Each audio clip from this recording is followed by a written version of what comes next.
I consider this disloyal, Victoria Mbatha said, her voice colder than a Joburg winter as she stared at me from behind her sleek, oversized glass desk at the Harbour Point Communications offices in Sandton.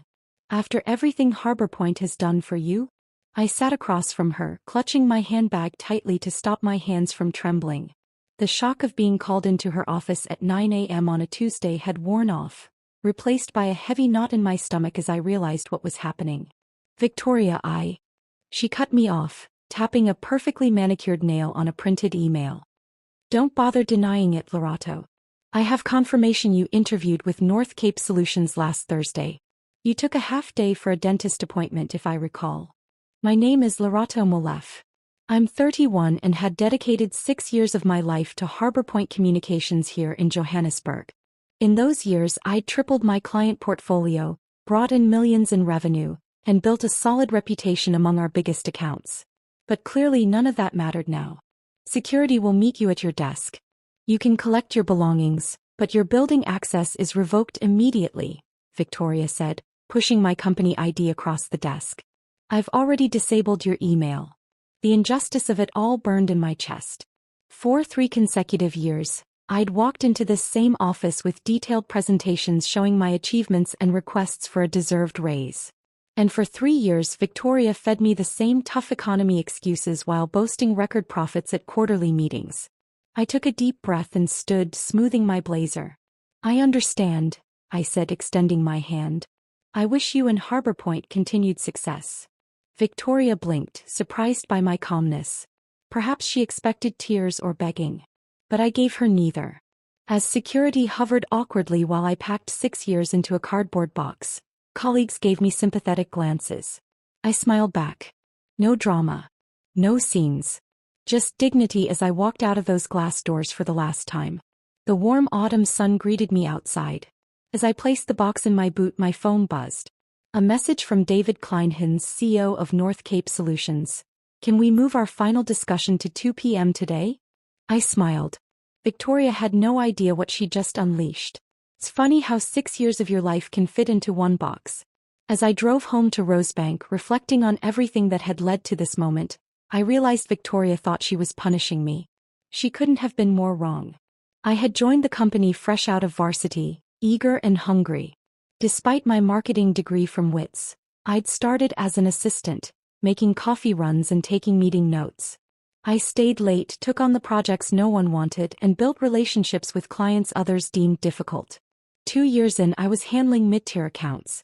By year 4, I was managing North Cape Solutions, our biggest account, contributing 30% to Harbour Point's annual revenue. David Kleinhans himself had requested me after I rescued a near-failed campaign. You're the only one who seems to understand what we need before we even ask, he told me. Victoria was thrilled then. This is the kind of initiative we value, she said. But that value never showed up in my pay slip. My first raise request came right after that success. Armed with data and achievements, I asked for a fair adjustment. It's just not in the budget, Victoria had said, eyes full of rehearsed regret. But your contribution is noted. The following year, after bagging 3 major clients and winning an industry award, I got the same response. Meanwhile, Victoria rolled into the office in a new Range Rover and Harbour Point leased an extra floor for expansion. Still, I stayed loyal, thinking surely my dedication would pay off. The third denial came 6 months ago, after I secured a 40% increase in North Cape's annual contract. Victoria said, "Your performance is exceptional, but we're investing in infrastructure this year. Let's revisit this in summer." That night, something inside me broke. I updated my CV for the first time in 6 years, not out of anger but out of self-respect. I was worth more than empty promises. I just never expected Victoria would find out before I handed in my notice. At home in my Sandton apartment, I stared at the cardboard box on my kitchen counter. The weight of what just happened hit me hard. I wasn't just between meetings. I was unemployed. The fear settled in my chest like a heavy stone. My phone rang. Olivia, my best friend. "I just heard from Thomas. Are you okay?" Thomas was the IT guy at Harbour Point and Olivia's boyfriend. Word traveled fast. "I'm processing," I admitted, sinking onto a stool. "It happened so fast. Unbelievable," Olivia hissed. Everyone knows you're the only reason North Cape stayed with Harbor Point. Victoria is just intimidated because you outshine her. She wasn't wrong. Victoria had been the star account exec before becoming manager. She often inserted herself unnecessarily into my meetings, probably missing the attention she once had. My phone beeped. It was David again.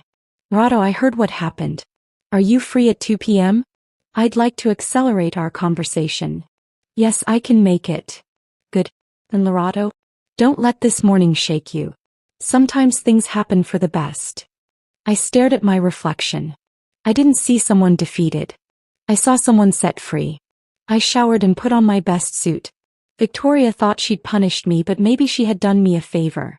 North Cape Solutions' office in Cape Town was nothing like Harbor Point's dated beige walls. It was all glass, modern art, and sea views. David welcomed me himself. Narado, this isn't an interview. It's a job offer. Director of Client Strategy. You'll lead all our external marketing relationships. I gasped when I saw the offer letter. It was almost double my old salary. This is very generous, I said. It's market rate, David replied. Sometimes it takes leaving to know your worth. That night, my signed offer letter sat proudly on my table. Messages from former colleagues poured in. Olivia texted, "Word is Victoria is in meltdown mode. Karma works fast." I smiled but didn't reply. I had bigger things to focus on. The next day, Harbor Point's board chair Elaine Jacobs called. "Narado, I'd like to meet." Victoria may have been hasty. I agreed for closure. In that meeting, Elaine offered me a reinstatement with a 10% increase and a new title. "That's generous," I said, "but it's 3 years too late. I've already accepted another offer." Elaine sighed. "What could we have done differently?" "Recognize my value before I had to find it elsewhere," I replied. I walked out of Harbor Point one last time, head held high. It wasn't about revenge. It was about finally stepping into my power. At North Cape, I started strong, leading a new team. Ironically, I ended up overseeing Harbor Point's account, only to recommend its termination after a thorough review. The decision was professional, not personal. That was my final gift to Victoria. Sometimes the best revenge is success. And knowing you'll never again shrink to fit where you don't belong. A year later, I look back and realize that day in Victoria's office wasn't the end. It was the beginning of me finally owning my worth. And I've never looked back.